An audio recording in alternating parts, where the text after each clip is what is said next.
Для меня важно только, что Звягинцев никогда не осуждал кровавую бойню, которую устроил киевский режим на Донбассе, начиная с 2014 года, когда началась война. Вот если бы он тогда это делал, наверное, у него было бы право голоса. А сейчас у него такого права нет. Воронцов в психбольнице. Как же так? Да не может быть, что это значит? Звягинцев ответил Кремлю, ну или Пескову, или здесь вообще может запутаться, но по крайней мере он ответил. Ну, сначала ему ответил Песков, хотя я не помню, чтобы Звягинцев обращался к Пескову. Ну, он в каком-то смысле обращался к тем, кто может говорить на языке Путина, и он говорит, вы кто-нибудь там передайте ему информацию, и вот выяснилось, что по идее это передаст вроде как Песков, да, то есть вот можно его воспринимать как того, кто передаст, но передаст ли вот данный Песков, выяснилось, что нет, Песков говорит не, пардоните, не очень понятно, в какой момент он начал принимать решение, что конкретно, то есть кому конкретно оказывать услуги вот по поводу вот этого передавания. Но тем не менее, все-таки развитие это имело. И Звягинцев, ответ Звягинцева мне, по крайней мере, понравился, но доберемся. Тем временем Сызранский НПЗ остановлен, естественно, от бомбардировок и пожаров. Ну, как бы не первый, так что уже рядовое событие. Ну, естественно, продукты дороже, зарплаты меньше, и это все связано. Послы посетили Лукьяновку. Теперь давайте пройдемся подробнее, не забывайте.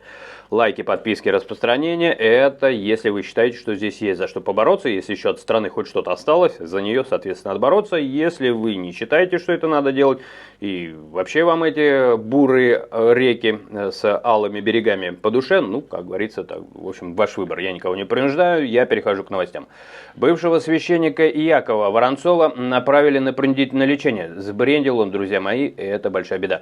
В республиканскую психиатрическую больницу в Актасе Алматинской области. Перевод прошел 22 мая до рассмотрения апелляции защиты. Сообщает, вообще здесь такая ситуация, я вот не знаю эту историю, даже специально не стал ее копать глубоко, потому что мне это не очень надо. Любая система, даже хаос превращается в систему, теория хаоса.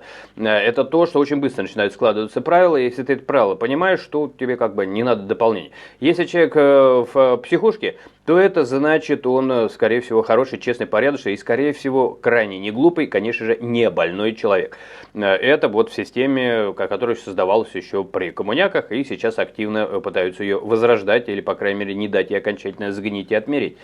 На фоне нынешних международных планетарных тенденций о правах и ценности человеческой жизни многое само собой начинает отваливаться, как гнойный ампедицин. Вот, но тем не менее, да, надо не забывать еще также небольшая оговорка, что в каждом правиле есть свое исключение. Если там какое-нибудь ремесло в силу своих родственных связей пишет бумажку, что он был в дурдоме, в котором он, скорее всего, просто не был, это я вам между нами говорю, потому что достаточно много уделял внимания криминалу, криминальным преступным группам. Есть преступные группы, которые вообще называют бандами дураков, таких немало. Хитрость в том, что они зачастую числятся лежащими в дурдоме. Просто если для кого-то откровение, ну, значит, вы не подписаны. Суть в чем? В том, что если есть возможность, они совершают, например, какое-то преступление, оставили какие-то следы, были замечены или что-то, камера сняла, они по бумагам в дурдоме. Все, они в закрытом типе, их вообще нету на свободе. Ну, то есть, это такая тонкая грань, если, конечно, они там просто на месте не попадутся, ну, тогда там скажут, сбежал. Вот, эта работа ведется, таким образом закрываются дела. Я это к чему говорю? Потому что есть люди, которые, да, там какие-то диссиденты, которых когда-то ломали карательной медицины, а есть те, кто это активно используют, и то, что вот мне попадалась информация, все, кто имеют отношение, кстати говоря, к психиатрии, у них у всех справки. Вот мне даже такую информацию рассказывали, не могу ее ни подтвердить, ни опровергнуть, но все, кто связаны с этой сферой, просто эти справки дают очень много возможностей жить на ваши деньги, там где-то и пенсии какие-то получать, и либо какие-то, ну, опять же, поблажки, какие-то допущения возможностей, те или иные плюшки от бюджета откусывать. Плюс к этому это есть возможность, так как работают там, ну, озверевшие совершенно, да, если это карательная медицина, какое-то зверье, то они всегда понимают, что они и сами могут совершить преступление. Мне, кстати, попадалось одно старое, давнее такое дело. Было совершено убийство даже на территории самой вот, одной из больниц, когда очень давно рассматривал. Вот, и там был полицейский, который это расследовал, а сам он был, а это такое где-то поселковое место, он сам расследовал вот это дело, он там местный житель, ну, полицейский, с позволения сказать. Вот, позже он был пойман на том, что он где-то закрыл там свою жену, то ли в подвале, то ли где-то в шкафу, там мучил ее, замучил, короче, совершенно ненормальный. Вот, я к чему? Вот почему, то есть это вся это клоака такая, которая, конечно же, больна нравственно, я считаю. Ну, еще, да, я так обобщаю, везде, как говорится, не без исключения, и среди уродов нормальный человек тоже может оказаться, так же, как в семье и один урод какой-нибудь, мне кажется. То есть во все стороны работает, но какие-то общие вещи вам говорю для того, чтобы вы могли лучше ориентироваться, что, как правило, само оказаться, как Габышев, например, шаман, когда он оказывается в дурдоме, это говорит о том, что, скорее всего, он психически очень хорошо полноценен, ну, то есть идеальное здоровье, скорее всего. Именно поэтому его там закалывают, как это называется. То есть эти были факты, подтверждали, что он уже там как робот Вертер. И до него был один блогер, не помню, как его зовут, тот, который еще с Камикадзе ему как бы рекламу сделал, тоже попадал, он там хотел расследовать, что деньги получают вот это система. Его взяли и тоже в дурдом забрали не очень надолго. Он выходит, он видео записывал, как он ходит, он вот такой вот, он двигаться не может. Пум-пум-пум.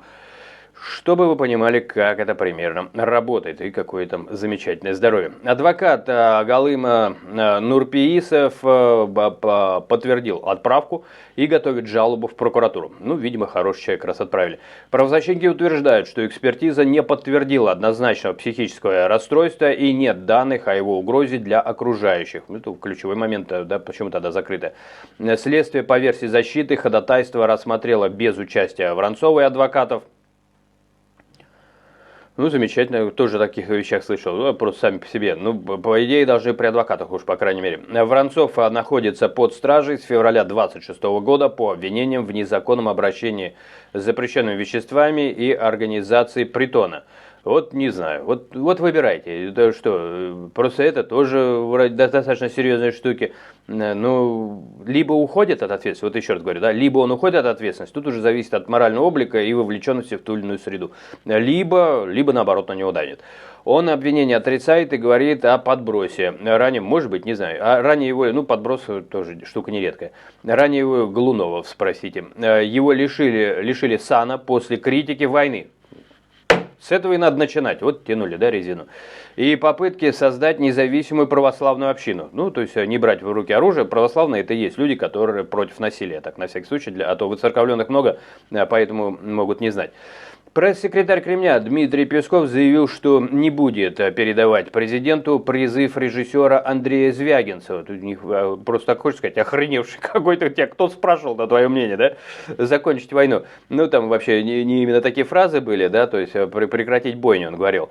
И, значит, потому что у режиссера нет права голоса. Звягинцев обратился к Путину со сцены Каннского фестиваля, то есть и похвастаться хочется, да, вот это там Пескова или их всех разрывает. Если кто-то помнит, то был момент, когда Катя Лель, вдруг ее, ну из-за того, что привлечено сейчас внимание к России, выясняется, что то, что где-то не дают развиваться, то ли плохой маркетинг, ну, в общем, когда он был хорошим, вдруг выскакивают какие-то старые произведения. Выскочила песня «Мой мармеладный».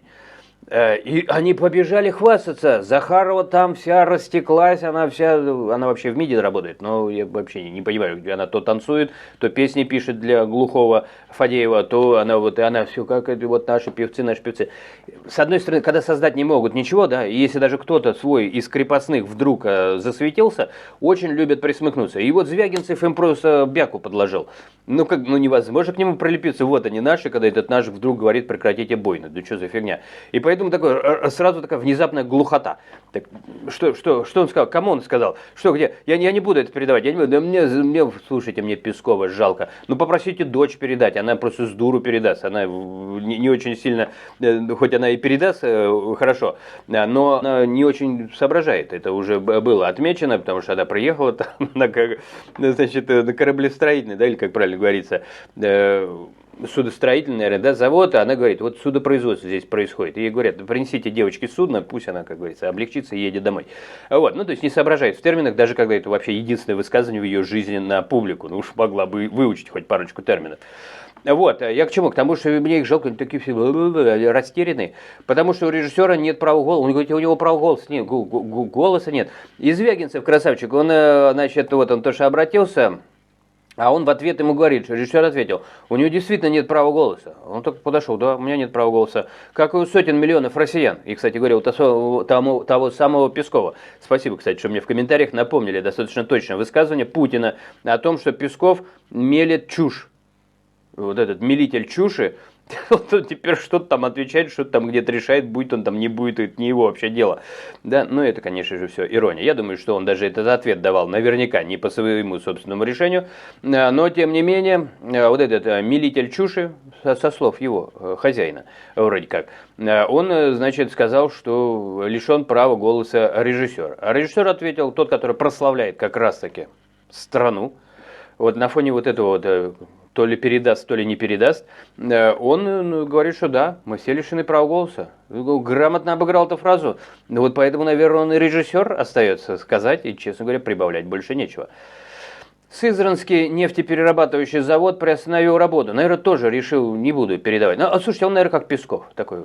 Что я перерабатываю, в конце концов? Я слишком много перерабатываю. Я перерабатываю, у меня переработки идут. Вот подумал, завод. И остановился. После атаки 21 мая. Он говорит, что это такое происходит? Я и так, мало того, что я перерабатываю, так еще в меня какая-то хрень летит. Да, вот так, и рабочие тоже там такие думают, да что это происходит-то? Вот, сообщает Рейтер со ссылкой на отрасль. Извините, после Звягинцева я уже серьезно не могу вернуться к новостям, потому что он конкретно это говорит, не передаст и не передаст, господи, а я думал передаст. Вот, а после этого все остальное уже становится в каких-то новых красках. Вы видите, вот за это творческих людей и любят во всем мире, кроме там, где то ли передаст, то ли не всегда. Выведена из строя установка АВТ-6, обеспечивает более на 70% мощности завода. Ну, завод говорит, я не буду больше перерабатывать. Ремонт может занять более месяца. Ранее губернатор сообщал о 2 погибших, соболезнования родным и близким, которых не уберег ни этот губернатор, ни вся эта то ли передастся, то ли не передастся, и нескольких пострадавших в результате удара БПЛА по Сызрани. Атаку подтверждали украинские власти и президент Зеленский. Завод входит в структуру Роснефти и перерабатывает 7,8 миллионов тонн нефти в год. То есть, сильно перерабатывал. Теперь, наверное, будет уже соблюдать ЭКЗОТ. Послы 70 иностранных дипмиссий посетили место удара в Киевской Лукьяновке и возложили цветы в память о погибших, соболезнования родным и близким. Визит дипломатов сопровождался призывами к международной реакции на данный террор со стороны России и к усилению помощи Украине, включая ПВО, ракеты, заявил министр иностранных дел Украины Андрей Сибига. Такие новости, друзья мои, пишите со своей стороны, что об этом думаете, или уже только прячетесь и жмуритесь. Играем в жмурки дальше. Берегите себя.